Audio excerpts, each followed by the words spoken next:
Rahayu mengikuti pesan ibunya untuk membaca tawaun lalu meludah ke kiri sebanyak 3 kali. Namun penampakan itu malah semakin jelas ada di hadapan Rahayu. Bahkan kini Rahayu dikelilingi jin yang menyertai dirinya. Selalu berpikiran positif setiap kegelisahan yang dialami dan mendekatkan diri kepada Yang Maha Kuasa untuk mengurangi beban hatinya. Namun dalam setiap sholatnya gangguan itu membuat dia tidak khusyuk. Terkadang dia lupa dengan rakaatnya sendiri. Sampai-sampai dia juga merasa seperti ada makmum di belakangnya yang ikut sholat berjamaah dengan dirinya. Subuh itu Semedi, ayahnya, membangunkan Rahayu untuk menunaikan sholat subuh. Bangun, subuh dulu ayo. Rahayu pun langsung bergegas mengambil air wudhu yang berada di luar rumahnya. Saat dalam wudhu, sepintas Ayu melihat seperti ada sekelebatan yang melintas. Saat itu Ayu tidak terlalu mempedulikannya. Dia pun melanjutkan wudhu, lalu menunaikan ibadah sholat subuh. Saat dalam menunaikan sholat, terlihat ada seseorang dengan menggunakan tergos sudah ada di dalam rumah mereka. Tak lama kemudian, terdengar ada suara gaduh, diiringi erengan seperti suara orang kesakitan. Takut terjadi sesuatu, Ayu sedikit mempercepat sholatnya. Dia lalu bergegas menghampiri, dan betapa terkejutnya melihat sudah ada 2 orang memakai tergos mengarahkan pisau itu ke leher ayahnya. Salah satu dari mereka mencoba untuk menghadang Rahayu. Di depan mata kepalanya sendiri, Ayu melihat kengerian terjadi kepada ayahnya. Rahayu sempat terlepas dan melawan. Dia juga menggigit pipi si orang tersebut. Namun Ayu yang hanya seorang wanita tidak bisa menghindari serangan sajam dari mereka. Ayu yang terluka dan kepalanya terbentur sudah tidak bisa lagi untuk melawan. Dia hanya bisa pasrah ketika melihat ayahnya dipenggal hingga kepalanya pun terputus. Pada tahun 1998 terjadi pembantaian kepada para dukun yang dilakukan oleh sekelompok orang tak dikenal dengan berpakaian ninja. Dan salah satu korbannya adalah Semedi, ayah Rahayu. 2 tahun setelah kejadian itu, Rahayu bersama Nuning yaitu ibunya dan adiknya kembali pulang kampung ke tempat kelahiran Rahayu yaitu di daerah Jetis. Tepatnya di sebuah pasar tradisional. Nuning dan Rahayu mendapatkan sebuah ruko warisan dari Semedi, yang kini ruko tersebut menjadi tempat tinggal mereka. Walaupun Rahayu diwarisi beberapa ruko, namun mereka tidak mempunyai modal untuk membuka usaha lainnya. Untuk sekedar bertahan hidup, Rahayu bekerja menjadi penjaga toko busana miliknya Ibu Endang. Sedangkan Ninung, ibunya berjualan kembang di pasar tersebut. Semua warga di sana sudah tahu tentang cerita keluarga Rahayu, keluarga seorang dukun dengan tragedi mengerikan yang menimpa kepada Semedi. Kebetulan toko busana itu menjadi laris manis setelah Rahayu bekerja di sana. Prasangka buruk pun mulai terdengar dan ditujukan kepada Ayu. Riri, wanita yang menjaga toko sebelah, dan memfitnah kalau Ayu menggunakan penglaris sehingga dagangannya laris manis. Tapi untunglah Ayu tidak mempedulikan apa yang orang lain katakan kepada dirinya. Tak lama datang Ratman, seorang kuli panggul yang mengantarkan pesanan Ibu Endang. Dari sanalah Ratman mulai ada perasaan suka ketika dia melihat Rahayu. Sesudah Ayu pulang menjaga toko, di rumah ternyata di sana sudah ada tamu yaitu Pak De Sentot. Kedatangan Pak De hanya ingin memastikan mereka baik-baik saja. Tapi entah kenapa Ayu terlihat tidak terlalu senang dengan kedatangan Pak De menemui mereka. Malah Ayu cenderung lebih mengabaikan keberadaan Pak De. Diketahui kalau Pak De Sentot ini adalah kakak dari ayahnya Nuning. Berhubung ayah Nuning juga sudah tiada, Pak De Sentotlah orang yang kini dituakan. Dia juga menawarkan kepada Nuning dan Rahayu untuk tinggal di rumah Pak De saja. Namun Nuning menolak. Nuning lebih mengikuti keinginan Ayu untuk tinggal di sini karena hanya anak-anaklah yang Nuning miliki sekarang. Walaupun ternyata Rahayu ini sebenarnya bukanlah anak kandung Nuning guys, tapi Nuning sudah menganggap Rahayu seperti anak darah daging dia sendiri. Selain daripada itu, kedatangan Pak De ke sini hanya ingin menyampaikan amanat dari Semedi untuk menjual ruko ini. Niat Pak De baik sebenarnya. Dengan Nuning pindah dari sini, itu karena untuk menghindari prasangka buruk warga sekitar kepada keluarga Nuning. Kalau dilihat di area ruko ini sangat aneh. Seperti ruko-ruko yang sudah lama tak pernah ditempati dan jarang ditemukan ada orang lalu lalang. Tak jauh dari sana, Ayu mendatangi ruko rumah kediaman Mbah Surwo, bermaksud ingin memberikan makanan untuk si Mbah. Namun rumahnya yang terlihat tampak sepi. Tak sengaja, Ayu melihat ada sebuah tongkat ular yang tersimpan di lemari. Tongkat itu menarik perhatian Ayu. Dan saat Ayu mencoba untuk melihat yang lebih dekat, seketika Ayu diperlihatkan kepada kejadian di masa lalunya, di mana saat ibu aslinya meninggal dunia. Dan di saat itu Ayu bersembunyi di dalam lemari sembari ia memegang tongkat ular itu. Tak lama, Mbah Surwo pun datang. Si Mbah lalu berkata kalau tongkat itu pemberian dari mendiang ayahnya Rahayu. Semedi meminta si Mbah untuk menjaganya, karena tongkat itu adalah tongkat yang berbahaya dan juga tongkat keramat. Mbah Surwo mengalihkan pembicaraan. Dia tahu kedatangan Pak De Sentot dan tujuannya yang akan menjual ruko peninggalan Semedi. Dari si Mbah, Ayu juga jadi tahu kalau mendiang ayahnya mempunyai rumah lain, yang kini rumah tersebut sudah diwakafkan menjadi sebuah musola. Dan musola itu berada tepat di belakang pasar. Di malam itu juga Ayu mendatangi musolanya, sembari dia yang akan menunaikan sholat maghrib pada malam itu. Kebetulan terlihat di sana juga ada seseorang yang sedang melaksanakan sholat. Pria itu awalnya membaca bacaan sholat dengan syir atau suara yang kecil.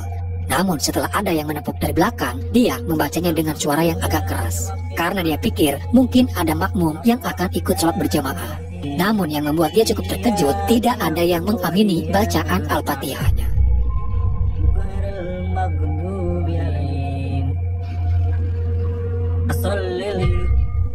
Tak lama kemudian, gangguan mulai terjadi ketika lampu musola yang tiba-tiba padam. Lalu terdengar suara Ayu seperti banyak makmum yang ikut sholat berjamaah. Dengan hati dan pikiran yang tidak tenang, dia terus melanjutkan sholatnya sampai dengan selesai. Dan saat dia menoleh ke arah belakang, ternyata dia hanya sendirian. Ayu dikejutkan ketika pria itu berlari terbirit-birit keluar dari musola. Ayu tidak tahu kalau orang itu ketakutan karena mendapati gangguan dari jin. Dia masih yang akan menunaikan sholat di dalam musola, walaupun pada saat itu auranya memang agak terasa berbeda. Ayu kembali menghidupkan lampu lalu memulai sholatnya.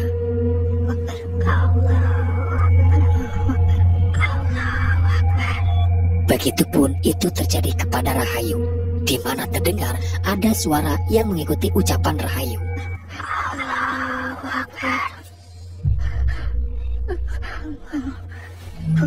Dan terlihat kini sudah banyak makmum yang ikut sholat berjamaah. Walaupun Ayu sudah sangat ketakutan, namun dia berusaha untuk tetap menyelesaikan sholatnya.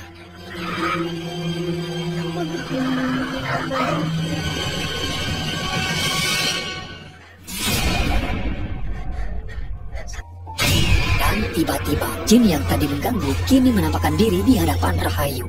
Sesaat kita diperlihatkan kepada Rahayu saat dia masih kecil, di tempat yang sama sebelum rumahnya menjadi musola. Dulu rumah Rahayu dijadikan tempat praktek oleh ayahnya untuk mengobati para pasien yang ingin berobat kepada semedi. Dalam setiap ritual pengobatan yang dilakukan oleh semedi, semedi selalu meminta bantuan kepada jin. Bisa dikatakan pengobatan yang dilakukan semedi adalah pengobatan dengan jalur ilmu hitam.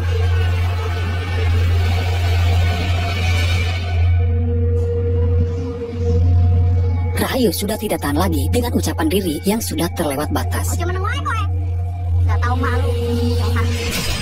Tiba-tiba Ayu kerasukan dan langsung menyerang diri. Untung saja Ratman datang dan dia berhasil menyadarkan kembali Rahayu. Walaupun Ratman hanya seorang kuli panggul, namun dia dibekali oleh ilmu agama yang cukup. Gangguan yang terjadi di musola itu ternyata sudah banyak orang yang mengalaminya. Bahkan ibunya menanyakan kepada Ayu soal adanya gangguan tersebut. Tapi Ayu tidak memberitahukan apa yang sebenarnya terjadi. Ibunya hanya berkata kepada Ayu, jikalau gangguan itu datang kembali, ibunya menyarankan untuk Ayu membacakan tawa'ud dan meludah ke sebelah kiri sebanyak 3 kali. Di keesokan harinya, Rahayu kembali menunaikan sholat di musola itu kembali. Tidak peduli siang ataupun malam, gangguan jin selalu datang. Ayu mengikuti pesan ibunya untuk membaca tawa'ud lalu meludah ke kiri sebanyak 3 kali. Namun penampakan itu malah semakin jelas ada di hadapan Rahayu. Bahkan kini Rahayu dikelilingi jin yang menyertai dirinya. Setiap gangguan yang datang selalu memperlihatkan kepada masa lalu apa yang dulu terjadi di rumah ini. Sejak dari kecil, Ayu sudah terbiasa berteman dan bermain dengan para jin. Sampai suatu ketika, Ayu mulai kerasukan hingga dia tak sadarkan diri. Ternyata kemampuan semedi yang bisa berkomunikasi dan mengendalikan para jin itu juga menurun kepada Rahayu. Rahayu mempunyai kemampuan seperti ayahnya. Bahkan kemampuan Rahayu melebihi kemampuan yang dimiliki oleh semedi. Saat itu kerasukan Ayu sudah tidak bisa lagi terkendali. Semedi meminta bantuan kepada Pak Desentot untuk meruqyah Rahayu. Rahayu bisa disembuhkan asal dengan satu syarat, yaitu semedi harus melepaskan kemampuan yang ada dalam dirinya. Dan dia harus kembali bersih, tidak lagi bersekutu dengan para jin. Pembicaraan antara Rahayu dengan ibunya. Ketidaksukaan Rahayu kepada Pak Desentot dilatar belakangi karena Rahayu menganggap Pak Desentot ingin menguasai seluruh harta warisan ayahnya.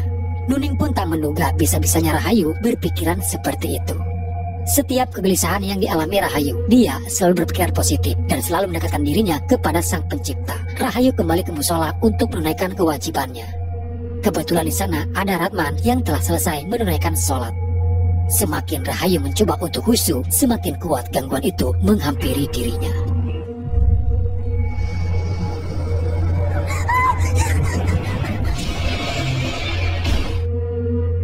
Tapi untunglah lagi-lagi Ratman masih berada di sana dan Ayu tersadar kembali sudah berada di tempatnya Mbah Suro.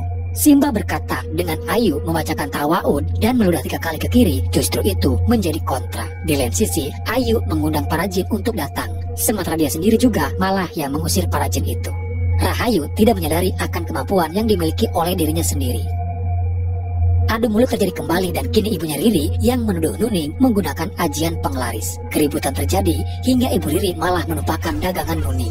Rahayu yang melihat dari kejauhan di luar kendalinya ada seekor ular dan menyerang kepada ibu Riri. Ibu Riri merasakan sakit luar biasa dan kini terlihat tiba-tiba di kaki ibu Riri mengeluarkan bisul. Tak hanya sampai di situ saja, pada malam harinya ular itu datang kembali menghampiri ibu Riri. Ular tersebut melilit ke lehernya hingga ibu Riri pun tewas pada malam itu.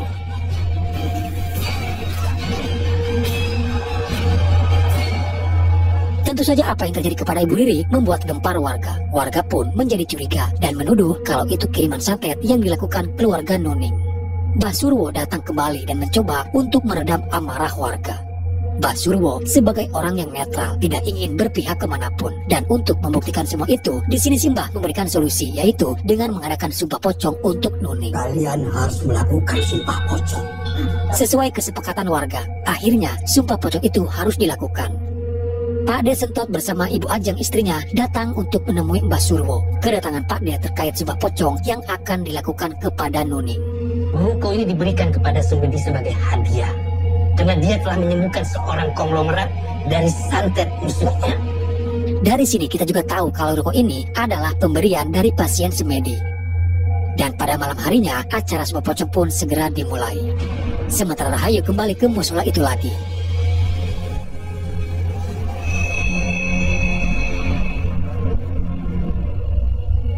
Ikuti kata-kata saya. Allah, saya bersumpah Tidak melakukan santet. tidak melakukan santet. Kalau memang saya melakukannya, Setelah mengikrarkan sumpahnya, tiba-tiba Nuning seperti dibawa ke alam berbeda. Dia kembali ke rumah Semedi terdahulu yang kini menjadi musola. Seperti biasa, setiap sholatnya Rahayu selalu didatangi oleh makhluk dari bangsa jin.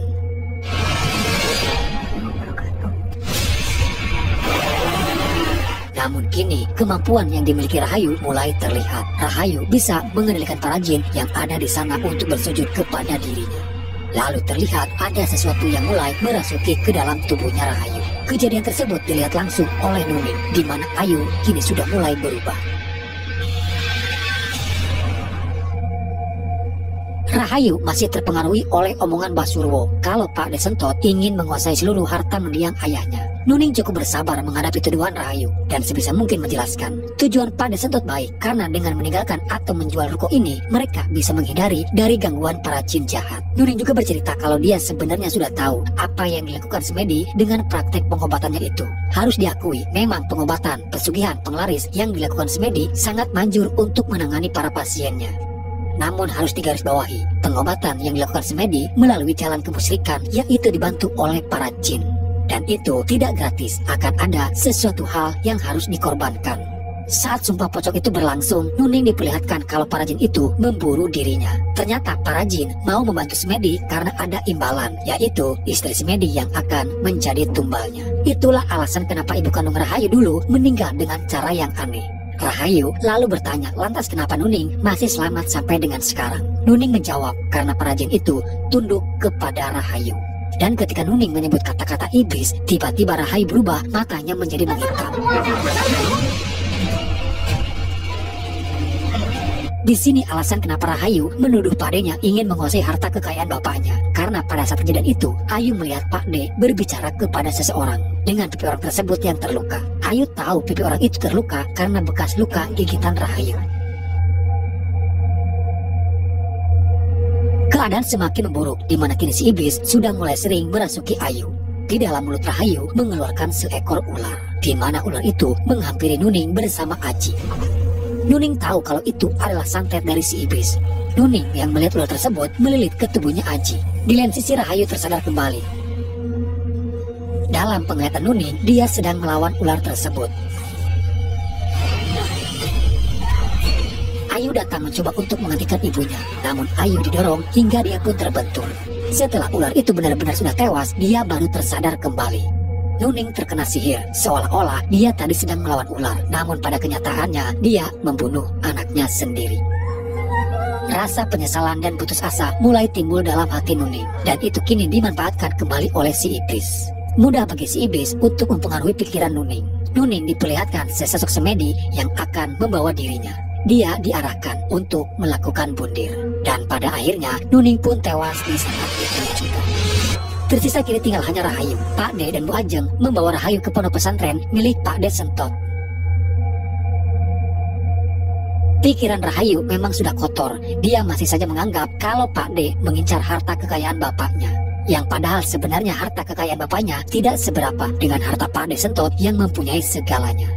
Pembersihan pun dilakukan untuk meruqyah Rahayu. Dimulai Pak De dengan beberapa santrinya datang kembali ke musola, mencari pemicu apa sebenarnya yang ada di sana. Pak De menemukan adanya sebuah bungkusan yang tersimpan di atas atap musola. Dan ternyata bungkusan itu adalah guna-guna, di mana di sana terlihat ada fotonya Rahayu. Lalu terungkaplah kalau semua ini dilakukan oleh si Mbah Surwo.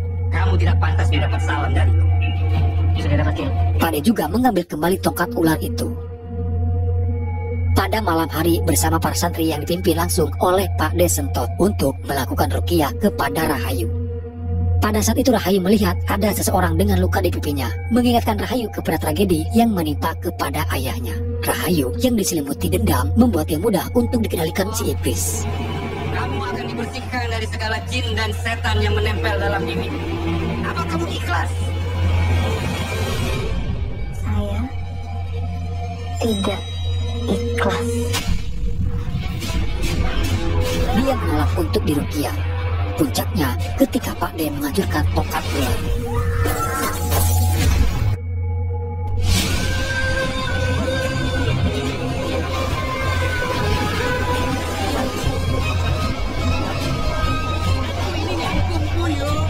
Rahayu ingin tahu siapa sebenarnya yang telah membunuh ayahnya. Awalnya Rahayu menuduh Pak De lah yang telah merencanakan pembunuhan terhadap ayahnya, karena dia melihat Pak De bersama orang itu. Namun Pak De membantah tuduhan tersebut, dan di sini semuanya terbongkar kalau ternyata Mbah Surwo lah yang menjadi dalang di balik semua ini. Semua karena persaingan antar sesama dukun. Mbah Surwo merasa tersaingi atas kemampuan yang dimiliki Semedi. Semua langganan pasiennya berpindah kepada Semedi. Padahal Semedi sendiri sebenarnya adalah murid didiknya Mbah Surwo. Lalu Surwo merencanakan untuk melenyapkan Semedi. Dia mengajak dua orang dalam rencana tersebut, dan salah satu dari mereka adalah Wahid, anaknya Pak De Sentot sendiri. Surwo tahu kemampuan yang dimiliki oleh Rahayu. Di sini dia yang akan memanfaatkan Rahayu untuk dia jadikan pembantu dalam menyembuhkan para pasiennya nanti. Setelah tragedi itu, Wahid sangat menyesali atas perbuatannya karena sudah mengikuti rencana tersebut. Dia sendiri tidak tahu kalau Mbah Surwo berencana yang akan membunuh Semedi. Bukan Wahid yang melakukan pembunuhan itu. Dia hanya menghadang Rahayu pada saat itu. Terlihat kini Wahid yang kerasukan. Dia datang menghampiri dan langsung menyerang ayahnya sendiri. Tidak ada yang bisa menghentikan Wahid pada saat itu. Hingga akhirnya Pak De Sentot pun tewas. Begitu juga Wahid yang sudah mulai putus asa, hilang harapan, berakhir dengan mengakhiri hidupnya sendiri. Dan terakhir iblis yang merasuki Rahayu menyerang kepada Ibu Ajeng. Tapi Ibu Ajeng berhasil menghadang dan membacakan ayat kursi kepada Rahayu. Iblis itu pun keluar dan tak lama Rahayu tersadar kembali. Pada kenyataannya, jin Kanzab itu ada. Kanzab hanya menggoda manusia saat dalam melakukan sholat. Si iblis menunggangi jin Kanzab untuk bisa masuk ke dalam tubuhnya Rahayu. Munculnya dendam atas kematian ayahnya lah yang dimanfaatkan oleh si iblis sebagai celah agar si iblis bisa benar-benar menguasai tubuh dan pikiran Rahayu. Semua kemampuan yang dimiliki Rahayu sekarang itu akan menjadi bumerang bagi Rahayu jikalau Rahayu tidak bisa mengendalikan hawa nafsunya sendiri. Karena jika Ayu tidak sanggup mengendalikan dirinya sendiri, bukan tidak mungkin si iblis akan sangat mudah untuk masuk kembali ke tubuhnya Rahayu. Oke guys, jadi itulah alur cerita filmnya. Secara keseluruhan cukup menarik ya, apalagi kalau kalian nonton film ini pada saat malam hari sendirian. Satu pesan yang bisa kita ambil pelajaran dalam film ini, melihat sudut pandang dari mendiang ayahnya yaitu Semedi. Jangan mencuci baju dengan air yang kotor. Niat baik membantu orang lain, namun dengan cara yang salah tidak akan menjadi barokah. Satu hal yang harus gue garis bawahi di sini adalah tempat ibadah tidak seseram yang ditampilkan di dalam film ini guys. Tempat ibadah adalah rumahnya Tuhan kita Allah. Jadi saya kurang begitu setuju guys, tempat ibadah ditampilkan seperti yang ada di film ini. Tempat ibadah harusnya menjadi pelindung bagi umat yang menyembah kepada Tuhannya.